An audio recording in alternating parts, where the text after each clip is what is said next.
తాజా 30 బ్యూటీషియన్ శిరీష హత్య కేసులో పోలీసులు చెప్పిన కథలు ఎన్నో రకాల సందేహాలు వచ్చాయి. 2 హత్యలు జరిగితే వాటికి ఆత్మహత్యలనే కలరింగ్ ఇచ్చారనే అభిప్రాయం చాలా మందిలో ఉంది. ఇటు శిరీష కుటుంబ సభ్యులు, అటు ఎస్ఐ ప్రభాకర్ రెడ్డి కుటుంబ సభ్యులు కూడా హైదరాబాద్ పోలీస్ కమిషనర్ మహేందర్ రెడ్డి చెప్పిన కథను తీవ్రంగా ఖండిస్తున్నారు. శిరీషను ఎస్ఐని దారుణంగా చంపేశారని చెప్తున్నారు. ఎస్ఐని ఆయన పై అధికారులే చంపించారని ఎస్ఐ భార్య రచన చెప్తున్నారు. మామూలు ఇవ్వనని చెప్పినందుకు మర్డర్ చేశారని ఆమె అంటున్నారు. శిరీష ఎస్ఐ క్వార్టర్స్కి వస్తే సీసీటీవీ ఫుటేజీ ఎందుకు రిలీజ్ చేయడం లేదని ఆమె ప్రశ్నిస్తున్నారు. శిరీష పోస్టుమార్టం రిపోర్టు బయటపెట్టినప్పుడు ప్రభాకర్ రెడ్డి పోస్టుమార్టం రిపోర్ట్ ఎందుకు దాచిపెడుతున్నారని ప్రశ్నించారు. మొబైల్ డేటా, కాల్ డేటా ఎందుకు చూపించడం లేదని అడిగారు. ప్రభాకర్ రెడ్డి ఇది ఆత్మహత్య కాదు, హత్య ఖచ్చితంగా. ఏసీపీ గిరితే తనను 80,000 మంత్లీ ఇవ్వమని అడిగాడని చెప్పాడు నాతో. అవి ఇవ్వనని డైరెక్ట్గా తనతో చెప్పాడంట.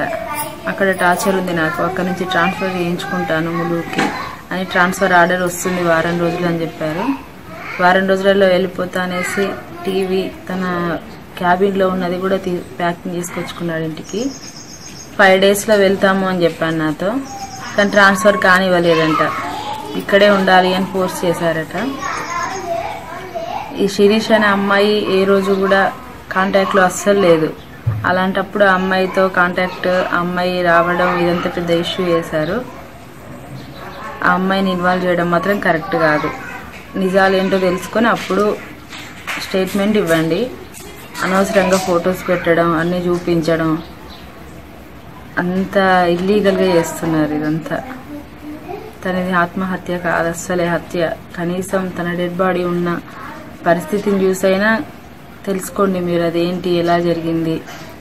తన బాడీ మీద ఉన్న పేపర్స్, తన పాకెట్లో పెన్, ఇవన్నీ తీయాల్సిన అవసరం ఎవరికి ఉంది? కనీసం చనిపోయేదింటే సూసైడ్ నోట్ రాస్తారు, ఆ నోట్ కూడా లేదు. న్యూస్లో చూసి వచ్చాము అక్కడికి. ఇది క్లోజ్ చేయడం మాత్రం కరెక్ట్ కాదు. ఇంకా దీన్ని పరిశీలించి అన్నీ తెలుసుకోవాలని కోరుకుంటున్నాను. నేను ఒప్పుకోవడం కాదు, కానీ తను ఎప్పుడు డ్యూటీనే ఇష్టపడేవాడు. తనకి చాలా అవసరం ఉన్నప్పుడు మాత్రమే లీవ్ తీసుకునేవాడు.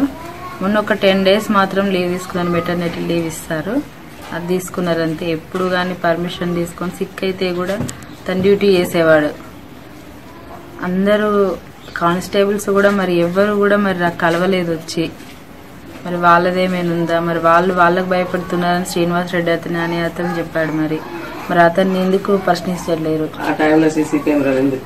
ఆ సీసీ ఫోటేజెస్ ఉంటాయి. ఒకవేళ తన వెపన్ కేసు ఎప్పుడైనా కానిస్టేబుల్స్ దగ్గర ఉంటాయి.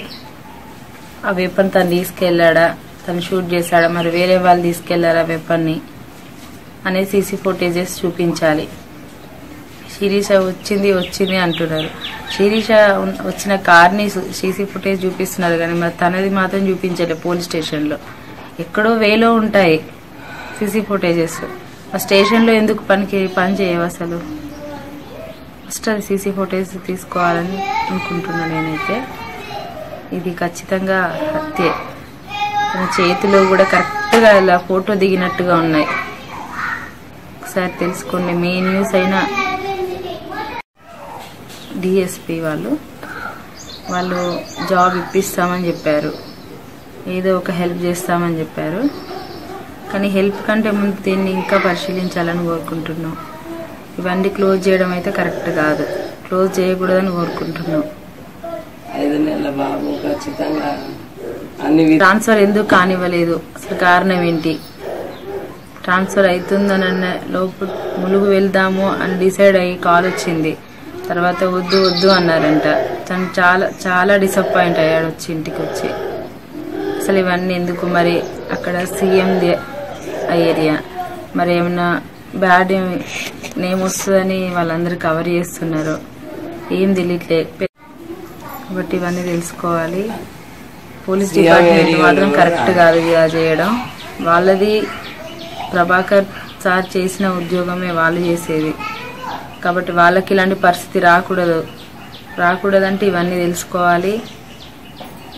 ఇలా చేసిన వాళ్ళకి శిక్ష పడాలని కోరుకుంటున్నా. Thank you weirs.